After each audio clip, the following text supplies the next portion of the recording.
আসসালামু আলাইকুম। Hello viewers, আশা করি সবাই ভালো আছেন। আমি মোহাম্মদ কাউসার ইসলাম। আজকে এসেছি গণিতের সবচেয়ে গুরুত্বপূর্ণ একটা টপিক নিয়ে, যেটা হচ্ছে জোড় অথবা বিজোড় সংখ্যা কোনটা?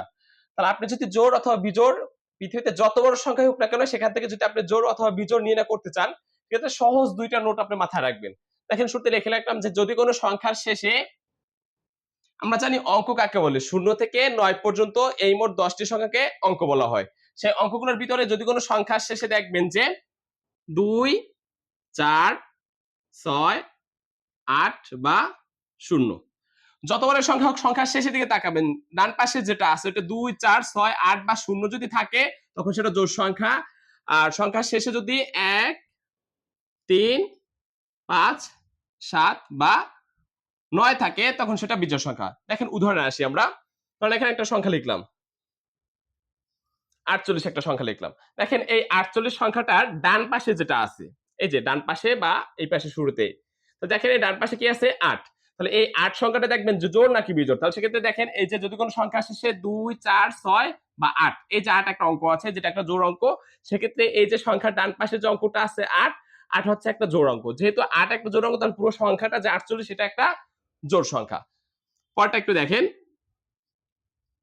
ধরুন লিখলাম যে ৭৮১। সেক্ষেত্রে আমরা জানি ৭ হচ্ছে বিজোড়, ৮ হচ্ছে জোড় বা ১ হচ্ছে বিজোড়, এগুলো আমরা জানি। কিন্তু পুরো সংখ্যাটা কি জোড় নাকি বিজোড়? এইজন্য সংখ্যার শেষে ডান পাশের দিকে তাকাবেন। দেখেন ডান পাশেটা কি আছে বলুন তো?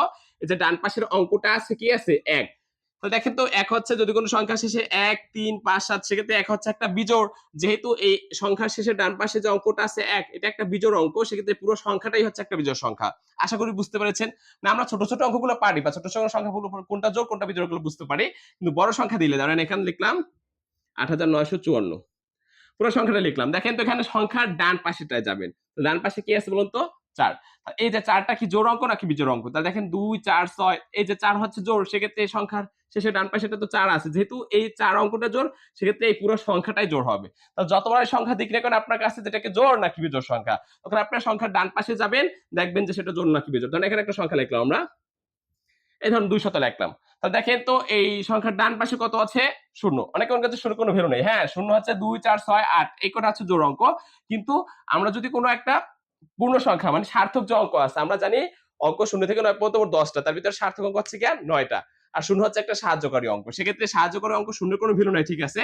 কিন্তু যদি একটা পূর্ণ সংখ্যা, এই ০ ছাড়া বাকি যে ১ থেকে শুরু করে ৯ পর্যন্ত, এই সার্থক অঙ্কের পরে যদি ডান পাশে ০ বসে, যেটাই হোক না কেন, যাক জোড় বিজোড় ওইসব কোনো সমস্যা নেই। জাস্ট আপনার ডান পাশের দিকে তাকাবেন। এই ডান পাশের অঙ্কটা কি আছে বলুন তো? ০। সেক্ষেত্রে ২, ৪, ৬, ৮ বা ০, এই যে ০ আছে, এগুলো একটা জোড়। তাহলে সেক্ষেত্রে যেহেতু ০ একটা জোড় অঙ্ক, তাহলে পুরো সংখ্যাটাই হচ্ছে একটা জোড় সংখ্যা। ক্লিয়ার? আশা করি বুঝতে পারছেন। তারপর বড় একটা সংখ্যা লিখি, অনেক বড়। ধরেন লিখলাম এখানে ৫৭৮৩৬। এই পুরো সংখ্যাটা দেখেন, দেখে একটু ভয় কাজ করে কিন্তু অনেকে, যে আমরা কম কম বুঝি বা আমার মতো যারা আছে তারা একটু, তা সেক্ষেত্রে এই বড় সংখ্যা দেখে আমরা ঘাবড়াবো না, সংখ্যার শেষে ডান পাশের দিকে তাকাবো। তো সংখ্যার শেষে ডান পাশেরটা কি আছে? ৬।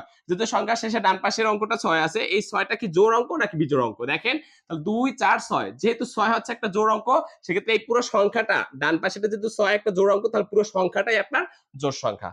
এরপরে অন্তত অনেকে আমরা কি করি, যে ২ দিয়ে ভাগ করে দেখি, যে সংখ্যা যদি এটা নিঃশেষে বিভাজ্য হয়, ভাগ করার পর শেষে ০ থাকে, তখন একটা জোড় সংখ্যা। আগে এটা করতাম। আর যদি না হয়, সেক্ষেত্রে এটা বিজোড় সংখ্যা। সেটা আপনার করার দরকার নেই। আপনি জাস্ট সংখ্যাটা দেখবেন, ডান পাশের অঙ্কটা দেখবেন, ওইটা যদি জোড় হয়, তাহলে পুরো সংখ্যাটাই জোড় সংখ্যা। আর ডান পাশেটা যদি বিজোড় হয়, তাহলে পুরো সংখ্যাটাই বিজোড় সংখ্যা। আশা করি বুঝতে পারছেন। তারপরও যদি সমস্যা হয়, তো আমাকে কমেন্টে জানাবেন। আশা করি এইরকমটা সংখ্যা দেখে, যত বড় সংখ্যা প্রকার, সেক্ষেত্রে জোড় বা বিজোড় নিয়ে আপনাদের কোনো সমস্যা হবে না। সবাই সুস্থ থাকুন, ভালো থাকুন।